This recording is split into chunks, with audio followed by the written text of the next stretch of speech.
To Captain Allgaier. I'm trying out a new way of talking to you and use YouTube. Bear with me as we figure out the little bugs in this. I'm going to have a screen off to my right, so I'm going to review it every once in a while so I can talk to you. The things we're going to be talking about today have to deal with, obviously, COVID-19, battle assemblies, pay issues, and also some of the resources that are out there for those of you that are struggling, that have been laid off, that are having hard times because there's no battle assembly, and AT has been pushed. I'll give you some more information about that. Not to waste your time, let's get right into it. First off, if you think you are sick, go see a doctor or go to urgent care. The best way to do this is to contact your doctor or urgent care first. Let them know your symptoms. That way they can identify that yes, you most likely are suffering from COVID, and that they can put in proper procedures, get you an appointment real quick and get you in there and put in proper procedures to protect you, to protect themselves, and to protect other patients. So if you think you're sick, contact urgent care, contact your doctor, whomever, and let them know that you need to come in. As of this video, the military is not covering the charges for doctor's visits. So unfortunately, that's not something we can help you out with. For those of you with TRICARE and things like that, you use your standard insurance, your work insurance as well. For those of you without insurance, I know it's a tough time, but it's best to have this addressed right away as opposed to not addressing potential sickness, any type of sickness, and having it get worse and being a lot more expensive in the long run because you didn't address it right off. Some good news. Banner Health is doing 4 drive-through COVID-19 testing sites. Now, the way they're operating these, because there still is a shortage of immediate testing kits, I'm going to give you the number. Well, I'm also going to post it in the link in this video. You'll contact the phone number and give them your symptoms. They'll make the determination of if you are at risk. If you're at risk, then they will set you up an appointment, and they'll also give you a location where you will go to. I believe, but not absolutely 100% sure, that you will get tested with a 45-minute test that has recently been approved. So we'll know very quickly. If you are tested, either at this site or one of the sites or by your doctor, and you are found to have COVID, please let us know as soon as possible. This is for tracking purposes, number one. And number two, there may be something that comes down in the future for assistance for those people that are affected by it. I'm not guaranteeing that. I'm just trying to read between the lines. The biggest piece being tracking and making sure you are all okay, and that we can get you resources if we believe that you need them, or we can provide them to you. The number that you can contact for Banner Health, if you believe that you may have been affected by COVID-19 and would like the rapid test or testing, is 1-800-342-9647. That number again is 1-800-342-9647.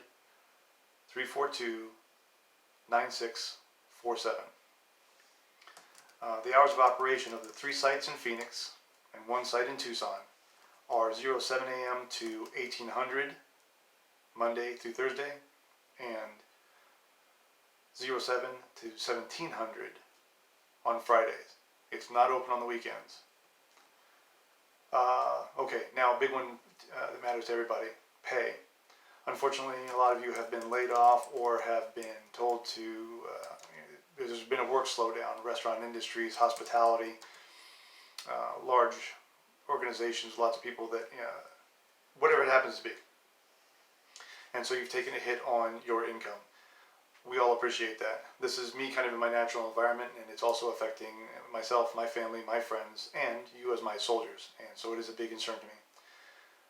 With regard to pay, number one, are there RSTs? The quick answer is no. The ability to approve RSTs has been taken away from me and is now at the battalion level. It will only be approved by the battalion commander with a clear, concise need to have soldiers coming in, and it benefits the Army in some way. I do appreciate that the secondary concern is not only pay, but also, are we going to have a good year? For those of you that need a good year towards retirement, towards schooling, towards promotion and things like that, we will get this taken care of. If not right now, then down the road. I will make sure that all those soldiers that are in good standing, that are affected by these cancellations of battle assemblies, or not cancellations necessarily, but pushing those further in the year, you are taken care of and that you do meet the good year requirements. The military may make an adjustment in the good years, the number of battle assemblies or mutas that you need for a good year.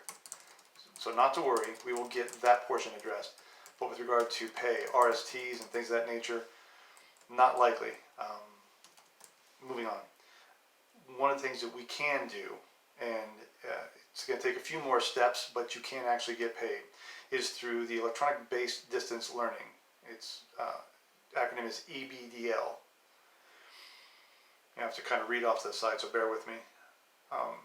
It has to be directed by myself. So if you are interested in attending a class online through an approved list, what you need to do first off is alert your chain of command, your team leader, your squad leader, your platoon sergeant, and they will reach out to, most specifically, Sergeant Rodriguez, who will have control of the list.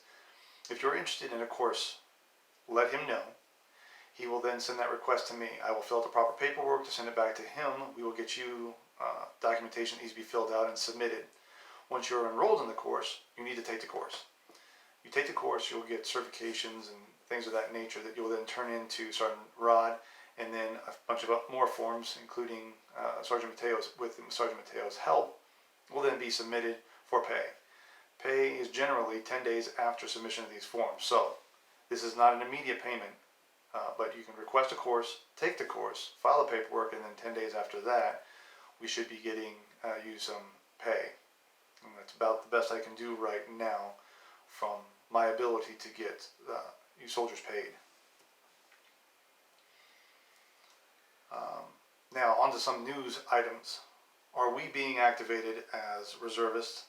Because we're probably seeing, or you're probably seeing in the news, the National Guard is being activated in limited amounts. My understanding, and it's based off of talking to a few soldiers within the National Guard, and also from news reports just the same as you're saying, National Guard is being used for transporting materials from local warehouses to stores. They're not actually stocking shelves. I don't see that really happening, but transportation piece, having more trucks, more equipment to move stuff to grocery stores, hospitals, key infrastructure is what they call it, locations, so that we can get stuff to the public faster and with the intent of getting through this time much quicker. We as reserves are not part of the National Guard system. Most of you know that, but if you don't, the National Guard is 51% paid by the state. That means that Governor Ducey can activate them for certain periods of time and have them working on state projects. We, the reserves, are federal. We can only be activated by the federal government, specifically our president.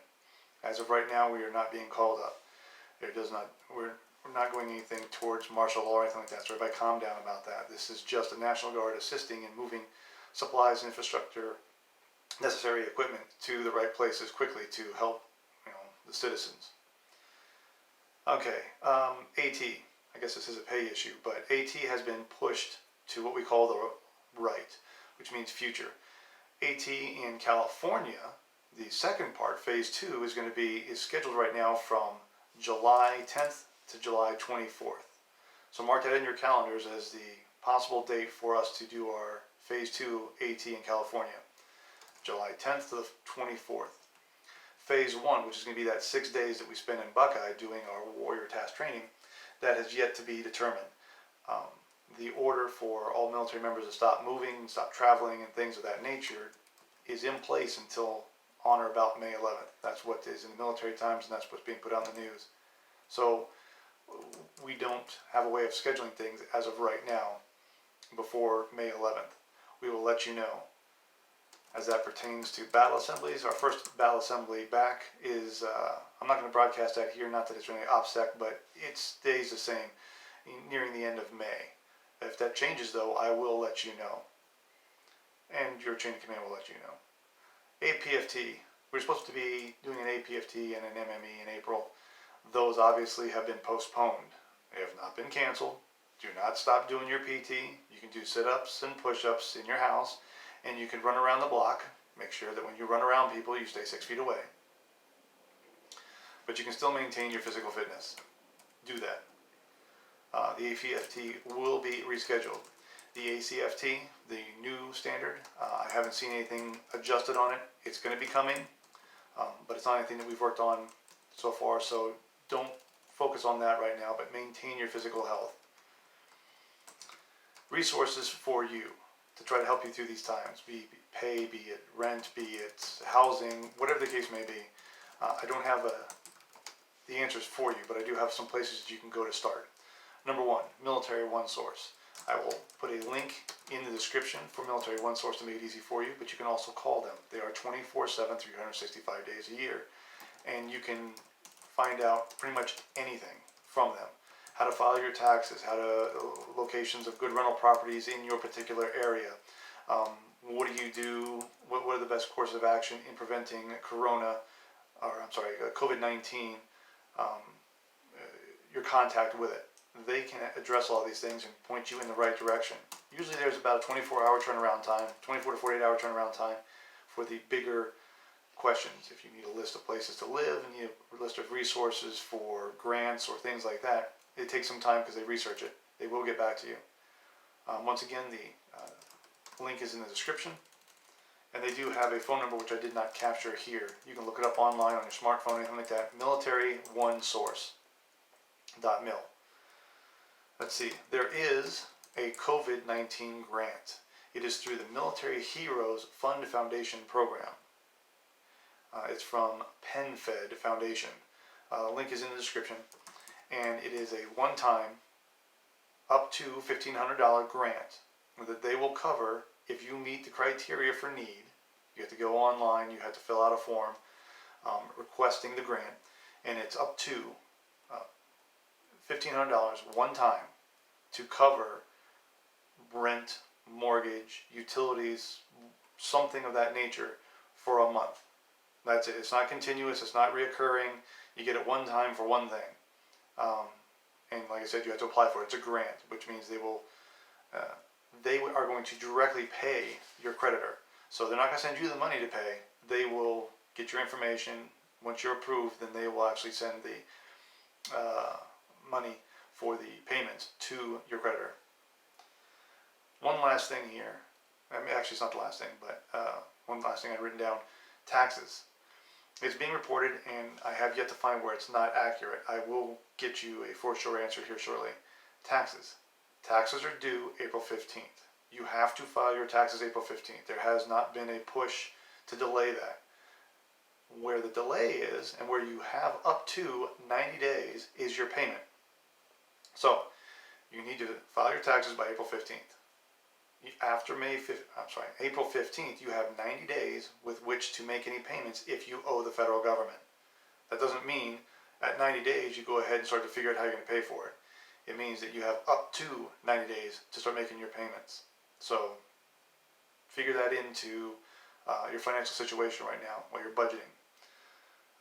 If and when any of that changes, I will let you know. Okay, wrapping up here. With COVID-19, this is a serious virus. There's lots of serious viruses. There's lots of serious illnesses that are out there. If you don't need to be out and about, then don't. Try to stay home. If you can work from home, if you're working from home, that's excellent. This might be an excellent opportunity to search for new careers. This is going to change America, the world, and our future. But I think there's a lot of positive things that will come out of this. Our hearts and prayers go out to those that are sick and those that have been devastatingly affected by this virus.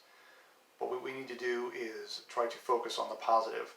What potential for positive things are there here? What opportunities are there for us in the future? Career change, education change. Probably be doing a lot more work from home or from remote locations. How can you get on the cutting edge of what that's going to look like in the future? As we learn more here, we will get that out to you either through the YouTube channel, which this is my first attempt at, so you have to let me know how it works. But also we'll be putting out emails and also through just communicating with you, maybe not daily, but a weekly basis. Prevention. wash your hands. Number one, wash your hands. When in doubt, wash your hands. Try not to touch your face excessively, especially if you haven't washed your hands in a while. Your nose, your mouth, your eyes are where most viruses enter your body, and that's how you get sick quickly, and that's how you pass it along. Social distancing. This is trying to stay 6 feet away from people. Don't be silly about this, and anyway, just keep your distance from people. If you're going to sneeze or cough, use a tissue or at least your sleeve. And then after that, wash your hands. Try to spend most of your time in open areas if you can, where there's a good breeze, not stuck up in rooms with great numbers of people. And if you're not feeling well, contact your doctor. Tell them what's going on. And if they want you to come in, schedule an appointment, urgent care, and get you seen. Don't delay if you think that something is wrong, because it's only going to get worse with time if you don't address it right away. You can leave comments in the bottom. They are comments that I will review, and if they're for the good of the group, then I will try to get them answered or put them in another next video. Keep communicating with us. Talk to us. There's always somebody at the unit, and most of your first line leaders, you have their phone numbers. Reach out to us, and we will try to get you the answers you need, and we'll try to address your situation as best we can, as quickly as we can. Can't think of anything else right now. I'm wishing you the best. Prayers to all of you, and I'll be talking to you a lot more. Have a great one.